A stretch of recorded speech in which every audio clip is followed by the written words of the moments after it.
Okay, friends, what we have here is a laptop from 2005 that I picked up today for no real good reason, other than the fact that I saw the $9.99 tag on it and was wondering why it was so cheap.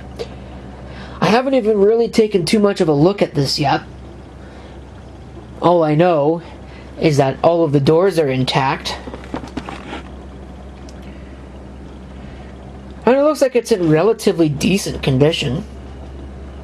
When we open it here with the absolutely massive latch on the front, you can see right away that obviously we're missing a key on the keyboard. I'm not really sure why we're missing that key in particular. There's definitely some wear on the keyboard. But the one thing that's not really worn down is the silver finish, which is usually one of the first things that happens to these, is that the silver finish gets worn down. But of course, it had these stickers on it, which probably served to help it a little bit. So, there's the actual model, Compaq Presario V4000 It is, of course, part of the Compaq Presario V4000 family.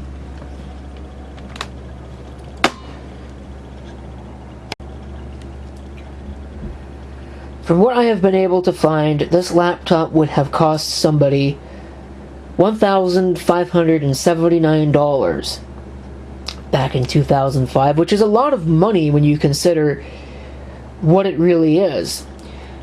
Back in 2005, HP and Compaq were the same company, and Compaq was the name that was used on the lower-end, budget-oriented laptops. Now, HP certainly had their own versions, or their own label for their machines. The DV4000 would have been the HP version of this, which would have featured some other things, some enhancements. I don't know exactly what the differences are because I don't have a DV4000 to compare it to, so I don't really care. It'd be kind of interesting to know what kind of a percentage discount $9.99 is compared to $15.79. Pretty significant discounts. It's amazing how computers just really do not hold their value at all. It's a fairly decent looking laptop, all things considered. I mean, if you ask me, I'm not really a big fan of the silver plastic on a lot of these things because, again, I find that the silver just wears off and it looks like crap. You can see there's definitely some wear on this trackpad, quite a fair bit of it. So, showroom grade it's not, but is it functional? Well, I don't really know. That's kind of what the whole point of this video is as well. It looks like this widescreen in here was an afterthought, that this chassis would have been used for a larger 4x3 display. Potentially. I don't really know. But it certainly looks like it could have been used for that. Go ahead, we take a look. On the side here, this is your PCMCIA right here, and below that is actually an express card slot. I think this would have been one of the earliest laptops to include express card. There's a little bit of damage there in the corner, you can kind of see that. This is a card reader that can read multiple different formats. SD card, of course, is really the only useful one these days, unless you're using a Sony camera with memory stick, which this will also do. It's got a FireWire, 2 USB ports, which are intact. There's a proprietary expansion slot right there. I believe they called it expansion slot 2 or something like that. It's got Ethernet and modem. There's the DC input jack. Nothing on the back. Kensington lock, S-video output, VGA out, 2 more USB ports, again, which are intact. Looks like there's a little bit of rub damage there, but there's a headphone and a microphone. And of course you get a DVD. Looks like a DVD burner, and will even do dual layer discs. That had to be pretty expensive back in 2005.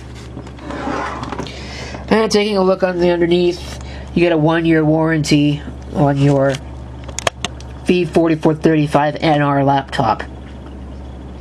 And a Windows XP Home Edition COA. You can see again, HP, designed by Hewlett-Packard.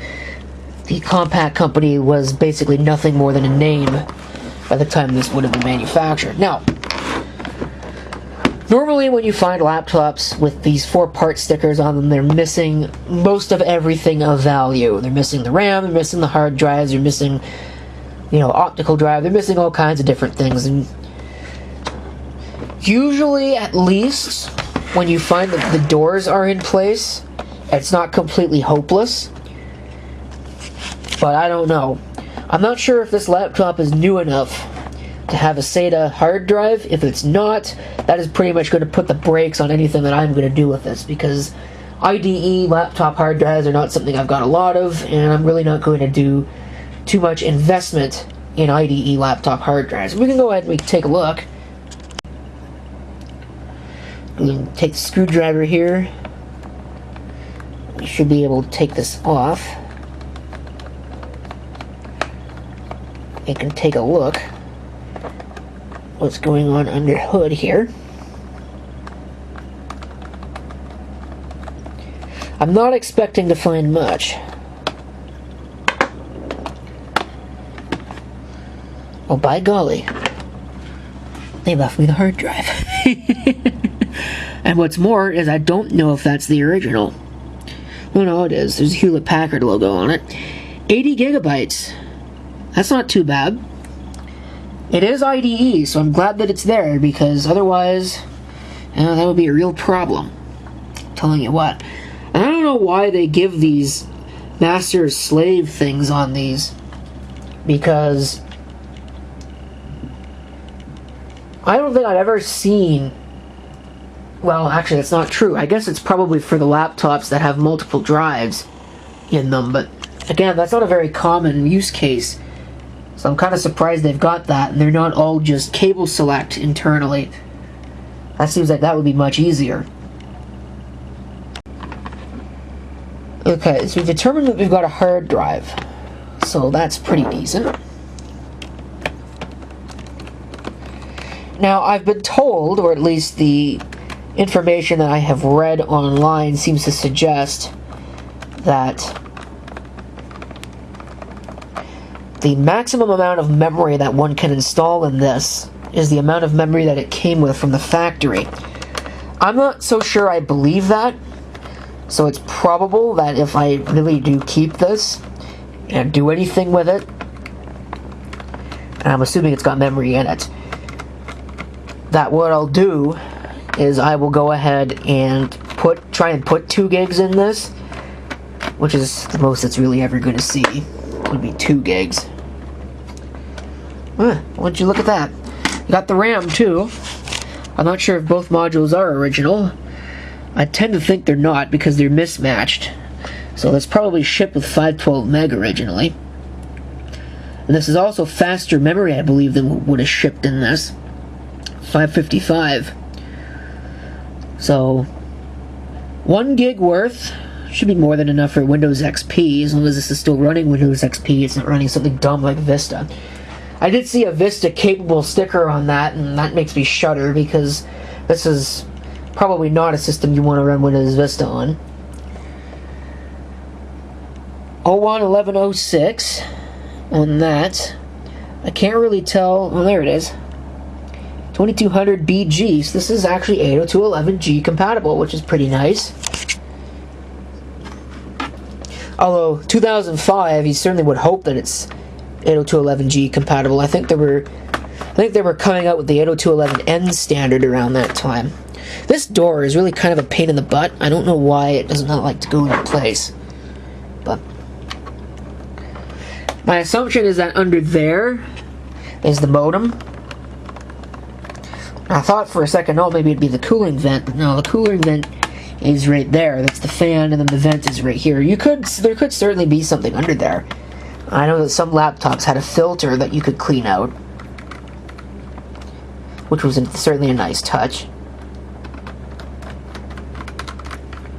But I don't think this is one of them. I mean, we can check. Or maybe not. That's a Torx screw. Huh.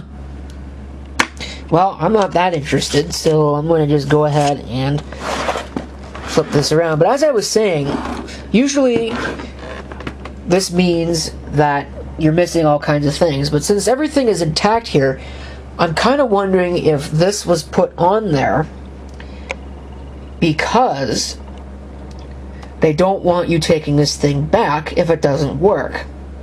Because even though this says no exchange, they will take things back with these no exchange tags 24 hours, or in some cases 48 hours. I've heard mixed things from different stores. They will take them back if they're damaged. So, because this is being sold as parts, it will not be, you can't return it anyway. And I usually take things like this as no returns period at all anyway, so it doesn't really affect me. But there's no power supply. I did not get the power supply with it. I did not see the power supply sitting on the shelf. So either somebody bought it before I got to it, or they just never had it. Hence, again, why it was not tested, found that it maybe worked, or whatever, and then marked up at a higher price. Maybe it doesn't work. You never know. But I do have a power supply around here that would be sufficient to get this thing running, so we'll go ahead and we'll plug it in and take a look. Okay, and what is perhaps the first sign of trouble, I plugged it in, and the charge light came on for a second and then immediately went out. So I don't know if maybe the battery is just completely hosed in this thing, or if I just smoked something. I really hope I didn't. I don't see any smoke anywhere, and I certainly don't smell any smoke. So, let's see if the laptop power's on. Oh, hey, look at that. We got some lights. Action! Oh, now it's trying to boot. I don't want you to boot. I want to go into setup. Okay, here we go. It actually functions. That's pretty neat. And the date and time, they're not totally correct. I mean, it's not midnight on the 19th, but that's not bad. Then you can see Presario V4000, Pentium M 1.7, so not that great. I think most of these that I've seen ship with a 2.0, but oh well. I guess it's not terrible. And 1 gig of memory with 128 meg video memory maximum. I should see if there's an updated BIOS for this. Not that I think I'll find any drivers for it because it's HP. Security doesn't have any passwords on it. Boot order. Video memory, you can change that to either 64 or 128. Accessibility options. You can add a post delay. Hard disk self-test. 49 minutes. Yeah, I'm not waiting that long. So, what we'll do is we'll let this thing boot into whatever's on the hard drive. Copy of Windows XP. Now, I may need to stop the video depending upon what this does next. If it does anything. But yeah, I think we've got ourselves a winner here. Even with the busted keyboard and the worn out trackpad. I'm still not sure if I'm going to keep it. Because, I mean, what am I going to do with it? Ooh, the fan just ramped up. Oh, there's no password. And holy crap, what a messy desktop. Well, I guess it's not really messy, but there's certainly a lot of stuff here. There's that. A lot of private data. I see a curriculum vitae on the desktop. Somebody's name on it. Letter of recommendation with somebody's name on it. And goodness only knows how many other things. Well, trackpad works. Keyboard works.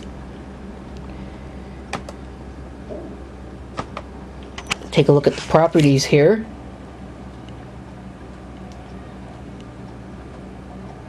if it'll ever bring it up.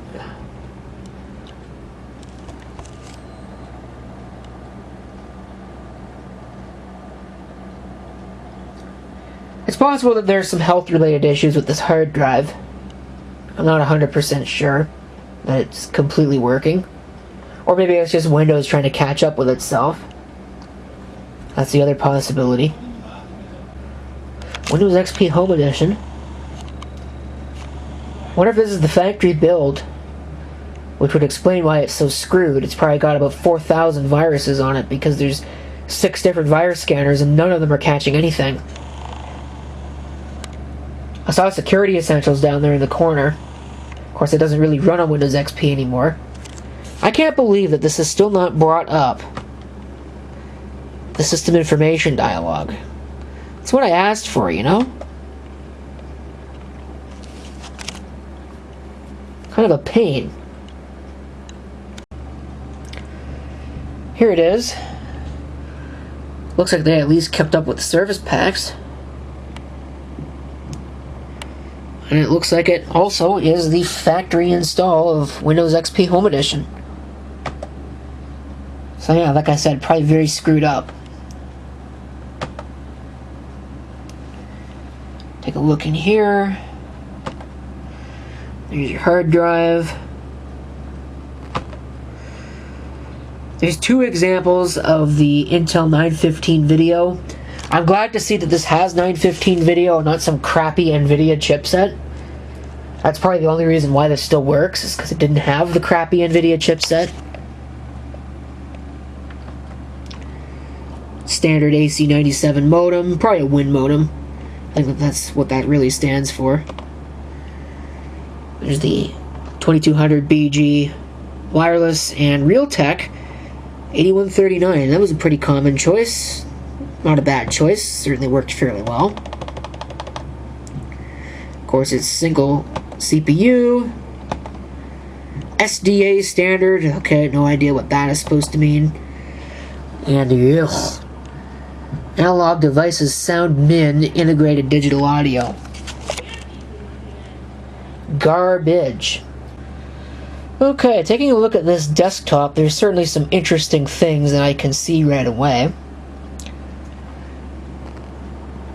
Old version of Firefox there. But that's not that interesting. There's like 12 shortcuts to Internet Explorer for some reason. Don't really know why. There's a shortcut there to Firefox labeled Internet. Couple of different things.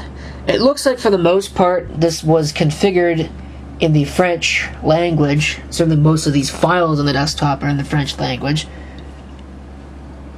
There's certainly some installers left over on here. But there's the interesting thing right there. RK Quarantine. I don't know if that's from R Killer or if that's from something else. There's an EULA. I guess we can find out. Rogue Killer. Yes, this probably had some kind of fake antivirus on it at some point. Nice. Quarantine report.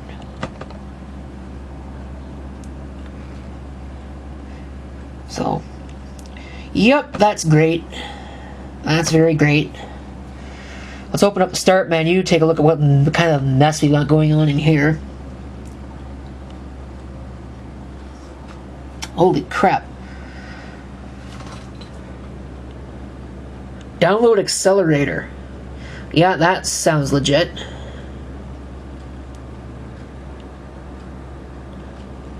Encrypt and shut down. Ooh, that sounds dangerous. It looks fairly innocuous. HP Rhapsody, that would have come with the computer. It's got iTunes on it. I don't know what version. It's obviously in French. It's a pretty old version, though. It's got the green icon. Language Now, version 8. Of course, it would have come with Microsoft Works. I think it probably would have come with Office 2007. Although it looks like it's actually got both versions, Office 2003 and Office 2007. I don't know if they're legal, if they're actually the 60-day trials, because I also found an installer for LimeWire on here. It's got Netscape on it for some reason. I haven't opened any of the web browsers, so I don't know what's going on in there yet. Quicken, hopefully there's nothing saved in that. Sonic Stage, there's this stupid SoundMax crap, System Recovery. Let's see, PC Recovery Disk Creator. I might actually do that before I wipe this thing completely of all this stuff. Oh, look, WebRoot, Spy Sweeper. Yeah, I'm sure that doesn't work worth a crap. Microsoft Money, PowerPoint Viewer, blah blah blah. Pretty standard stuff. I'm guessing that this is all the stuff that was installed afterwards. Olympus. Probably some stuff for a digital camera. Macromedia. That was probably downloaded illegally. Photoshop, CS. Yeah. Audacity. Probably a pretty old version of that. Yahoo Mail, Yahoo Messenger. This thing is a real time capsule. And I don't mean just because it's got Real Player on it. Yeah, all this crap that would have been considered required back in the day. Google Earth. But I see something that fills me with a little bit of concern, and that is this. Right here. This is some kind of security thing that would have normally been used in conjunction with VPN software.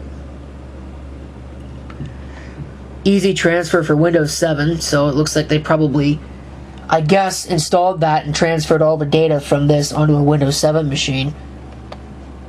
But yeah, if we go to my computer, we can take a look here. There's the recovery partition. It's interesting that it's got a drive letter. Wouldn't be surprised if it's full of malware too, but I don't know. I guess we can check on that later. But this, let's see here. It's a 67.1 gigabyte partition, of which 47.3 are used. So, if we open that, you can then see all this crap. Look at all this crap, all these SQM files, ROF images table. I have no idea what any of this junk is. There it is, stub installer, and that looks like the LimeWire logo to me. Yep, just what I thought. 2005. I'm kind of curious. Let me see here. Let me view this by details. When were all of these created? Let's take a peek. Some last modification dates. Well, that's useless. I don't know why it sorted it like that, but 2014, 2013, 2011. It's really kind of odd that it's sorted it like that. I want the date modified. Yeah, for the most part, it looks like 2010 was the last time this was really used actively for anything, which certainly kind of makes sense. XP TV, Y server. It is with that I'm going to make my typical announcement rabbiting on about data security, data erasure, etc., etc., etc. Now, the people that are watching this video right now are probably not the people that I need to preach to about this kind of thing. But it really kind of amazes me when people discard an old laptop like this that's just got everything on it without any regard for any kind of data security. Like, there's no password on the user account or anything like that. You just turn it on and go. It's plug and play, pretty much. It's really kind of dangerous. And again, there could be saved passwords in the web browser, and I have no idea. I'm not going to hook it up to my network because, again, you know, I probably think that this thing is littered with malware, which, you know, PC stat is potentially unprotected. Oh no. Potentially, you say? Yeah, I think it probably is. But that's not really the point. You know, I actually did go ahead and look up the name that I see here on the desktop. And this is a guy with a particularly high up position. So it kind of makes you wonder again how something like this would ever happen. So it's really kind of strange. Now, my first impressions with this laptop are that the keyboard is kind of a pile of crap. Like, I don't really like it that much. I mean, we could go ahead and open up something like Notepad. And I could go ahead and just type something out here.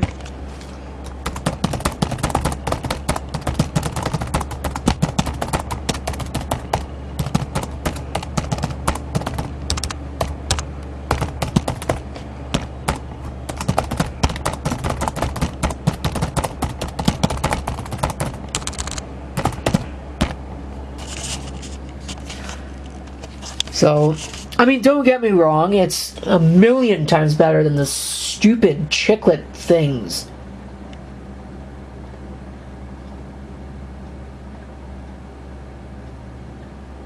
that are just littering the market these days because Apple seems to think that they're so great. Well, actually, Apple invented them, or they didn't really invent them, but Apple put them on their laptops and then everybody else followed suit. So, either way, I mean, it's a functional keyboard. It does seem to work. All the keys seem to be fine. The speakers actually seem to be pretty good. I read a review online that said that these speakers were garbage, but I don't know, that's not really my opinion of them. They're Altec Lansing speakers. It's got an Altec Lansing speaker system. Unfortunately, really the thing that kills it is the Analog SoundMax audio chipset. One of the worst audio chipsets ever manufactured. So let's see here. AOL downloads. Huh. I'm not sure why that's in all users, but that's okay. Are there videos on here too? Oh my god. Okay. That wasn't even what I wanted. I wanted my music because I wanted the sample music. So I could play something that hopefully doesn't get my video muted.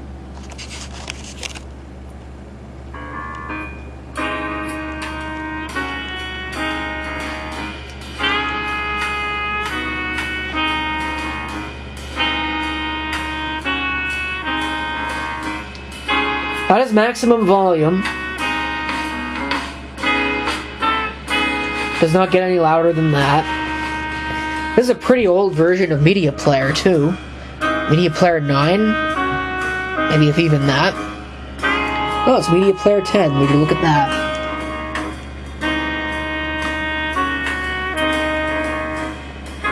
Yep, these buttons actually do seem to do something. So that's pretty neat. Well, there's no on-screen display.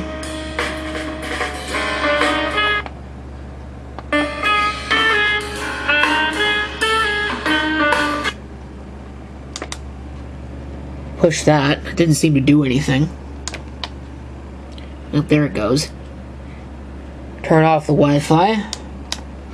Turn it back on. I have certainly noticed something interesting here. If I go, you can see we've got IE open now, but if I go to the desktop and I go to try and click on one of these shortcuts, it just kind of disappears. Becomes hidden. So that's kind of interesting. I don't know why it's doing that. Again, probably some kind of virus. That looks legitimate. That doesn't look like there's anything overly serious. I looked at Firefox history. Didn't really see anything in there that was of too much interest. I don't know how you view the... Can't remember how you view the history in IE. Get out of here with that. Oh, there we go. Saturday.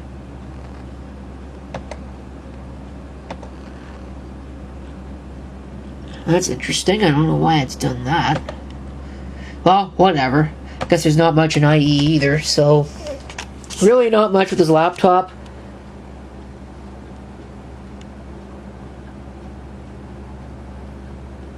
I'll probably go ahead and I'll make the recovery discs and then reload this thing.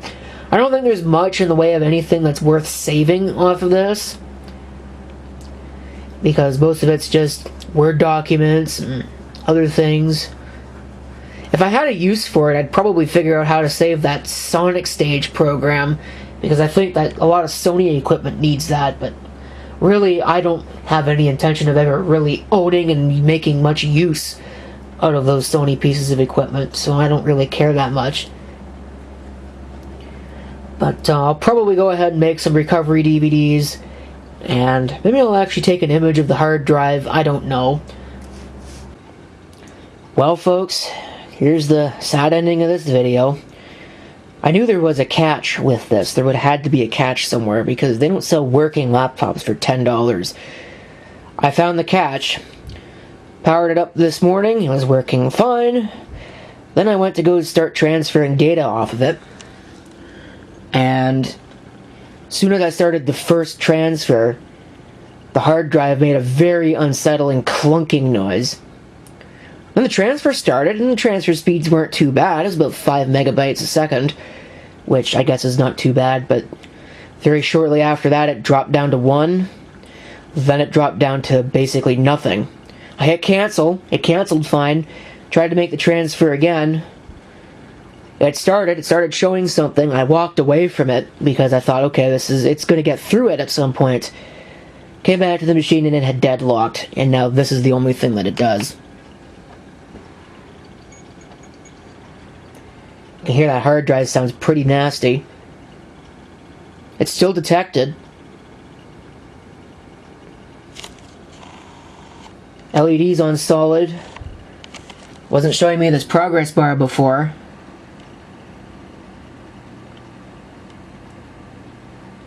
But it does get through that progress bar. Windows XP starts loading.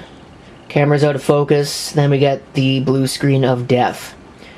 And that is as far as it goes. It just sits there in a loop like that. So I don't think I've got any real hope of saving this. I think it's done. Like dinner. There is the possibility that I can still manage to get it into the recovery environment and maybe make some recovery discs. But I think the hard drive's hosed. And that is going to mark the end of pretty much anything that I'm going to do with this. Oh, that was boot from LAN. That wasn't what I wanted. Well, I had HDAT on here so I can see how bad the drive is.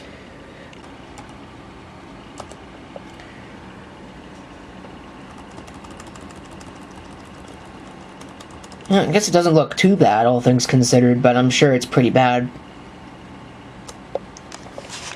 So, I don't know. I don't think I'm going to invest in an IDE hard drive for this, because those are still pretty expensive. Even the 40 gigabyte ones. Oof.